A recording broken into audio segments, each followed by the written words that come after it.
सामे वस्तुतुर्भाग्रे मातृकाख्या सरस्वती। श्री गणेशाय नमः।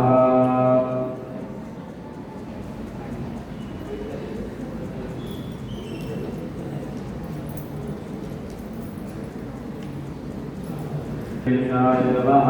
श्री सरस्वत्यै नमः। अथ संवत्सरफलं सजयति देवो यत्पादमङ्गलस्मरणं वासरमणिरिव तमसा राशीन्नाशयति विघ्नानां। प्रारंभी श्री गजाननाचे स्मरण केले असता सूर्योदय होताच ज्याप्रमाणे तिमिर समूहांचा नाश होतो त्याप्रमाणे सर्व विघ्नांचा नाश होतो। तो सिंधुरवदन देव उत्कर्ष पावत आहे। नत्वा गणपतिं खेता ब्रह्म विष्णु शिवात्मकान् संवत्सरफलं बक्ष्ये सर्वकामार्थसिद्धये। सर्व कार्याची सिद्धी होण्याकरिता श्री गणपती ब्रह्मा विष्णू आणि महेश्वर यांना नमस्कार करून संवत्सर फल सांगतो। नूतन संवत्सर सुरू होते त्या दिवशी घरोघर ध्वज व तोरणे उभारावी, मंगल स्नान अभ्यंग करून ब्राह्मणासह देवांची व गुरुची पूजा करावी। स्त्रिया व मुले यांना वस्त्रालंकारांनी भूषित करून उत्साह करावा।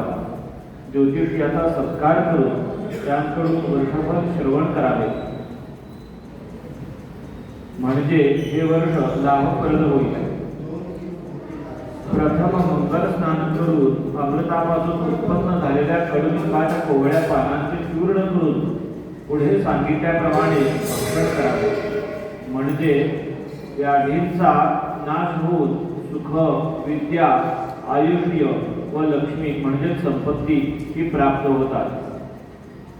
मिरे, हिंग, मीठ, ओवा व साखर यांच्यासह पुष्पासहित कडुलिंबाच्या कोवळ्या पानांचे चूर्ण चिंचेत काढून रोगशांती होण्याकरता भक्षण करावे। पंचाग्रस्त महागणपतीचे ब्राह्मण व ज्योतिषी यांचे पूजन करून याचकांना यथाशक्ती दानादिकांनी संतोष होऊन मिष्टान्न भोजन करावे। नाना प्रकारची गीते, वाद्ये व पुण्यपुरुषांच्या कथा ऐकून दिवस घालवावा, म्हणजे संपूर्ण वर्ष सुखाने जाते। राजाचे फल श्रवण केले असता वैभव अचल होते। प्रधानाचे फल श्रवण केले असता कुशलता प्राप्त होते। अग्रधान्येशाचे फल श्रवण केले असता लक्ष्मी स्थिर होते। मेघाधिपतीचे फल श्रवण केले असता वाणी सुरस होते। रसाधिपतीचे फल श्रवण केले असता धार्मिक बुद्धी स्थिर होते। पश्चात धान्याधिपतीचे फल श्रवण केले असता दीर्घायुष्य प्राप्त होते। चैत्रे पुण्यमये वसन्तसमये नव्यं फलं वार्षिकं नित्यं शृणुयादघौघदलं चार्ययशश्रीकरं। वेदा विष्णुहरौ रवीन्द्रमहिजा सौम्यो गुरुर्भार्गवो मन्दो शशिधश्च चन्द्रदलनं कुर्वन्तु सर्वे ग्रहाः। प्रतिवर्षी वसंत ऋतू पुण्यकारक अशा चैत्र महिन्यात नवीन वर्षफल श्रवण केले असता पातकांच्या ओघांचा नाश होऊन आयुष्य, यश व लक्ष्मी यांची वृद्धी होते। ब्रह्मा, विष्णू, महेश, रवी, चंद्र, मंगळ, बुध, गुरु, शुक्र, शनी, राहू व केतू हे सर्व शत्रूंचा नाश करून वर्षप्रतिपदेच्या दिवशी जे भक्तिपूर्वक संवत्सर फल श्रवण करतात ते रोग, दुःख व दारिद्र्यरहित होऊन आनंदाने व धनधान्याने युक्त होतात। सूर्य तुमच्या आरोग्याची वाढ करतो, चंद्र यशाची, मंगळ ऐश्वर्याची, बुध बुद्धीची, गुरु हा गौरवाची व शुक्र कोमल वाणीची वाढतो। शनी आनंद व राहू बाहुबल देव आणि केतू तुमच्या कुलाची उन्नती करो। तिथीच्या श्रवणाने वैभव स्थिर होते, वाराच्या श्रवणाने दीर्घायुष्य प्राप्त होते. नक्षत्र श्रवणाने केलेल्या पापांचा नाश होतो. रोगाच्या श्रवणाने वियोग नाश होतो.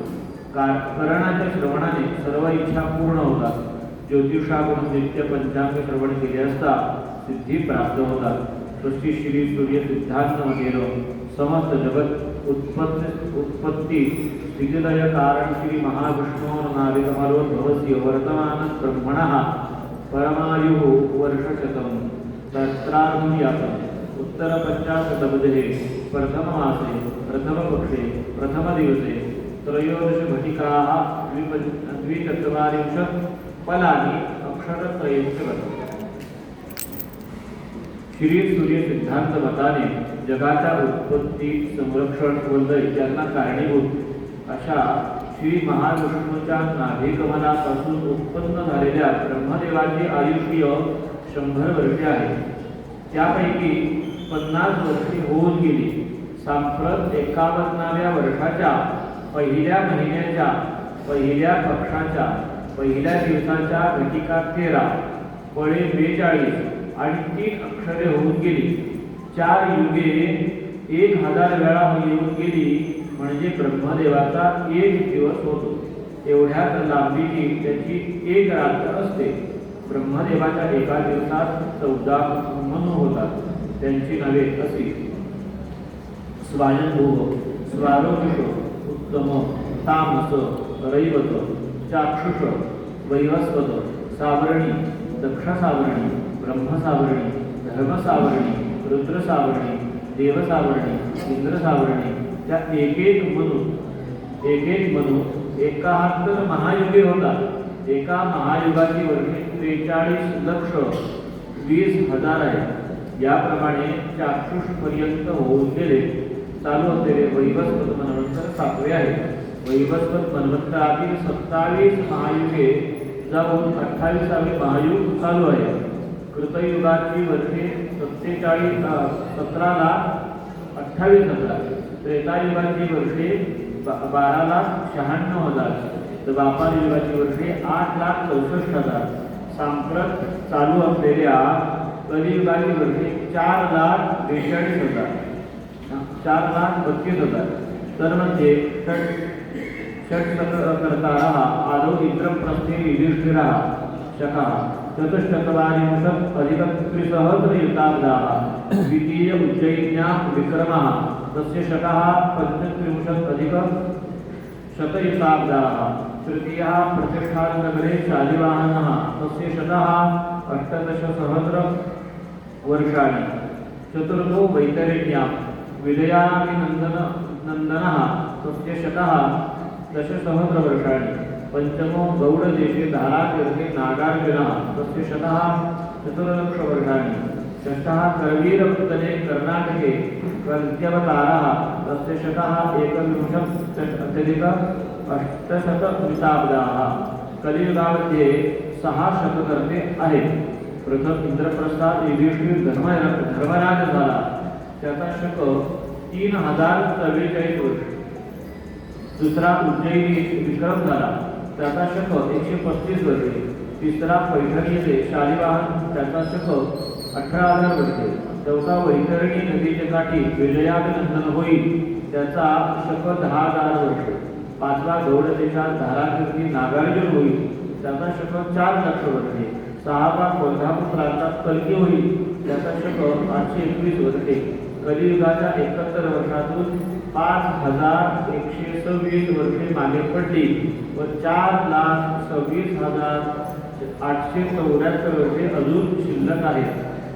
अथ स्वस्ति श्रीमंत नृपक विक्रमार्क समयातीत संवत अनरनाम संवत्सरे तथा श्रीमंत नृपवा शालिवाहन शके विश्वावसुनाम संवत्सरे राजा रवि मंत्री रवि कोषाधिपः बुधा मेघाधिपः रवि पूर्वसस्याधिपः बुधः सेना दुर्वयोरधिपः शनि छत्रधन क्षेत्राणाम् अधिपः भौमः रसाधिपः शुक्रः आज्ञाधिपः रविः मध्यपश्चात् धान्याधिपः चन्द्रः निरशेषः बुधः व्यापार फल केटक प्रतापानाम् अधिपः गुरुः व्यवहार वस्त्र काष्ठानाम् अधिपः शनिः नगराधिपः रविः सर्वेषाम् अधिपः रविः इत्यधिपाः आदौ संवत्सरबलं स्वल्पं जलं जलदमण्डल माददाति प्रायेण धान्यमखिलं विलयं प्रयाति लक्ष्मी स्थिरादधिगता वितलार्हणानां नृपाणां विश्वावसो भवति रोगभयं नराणाम्।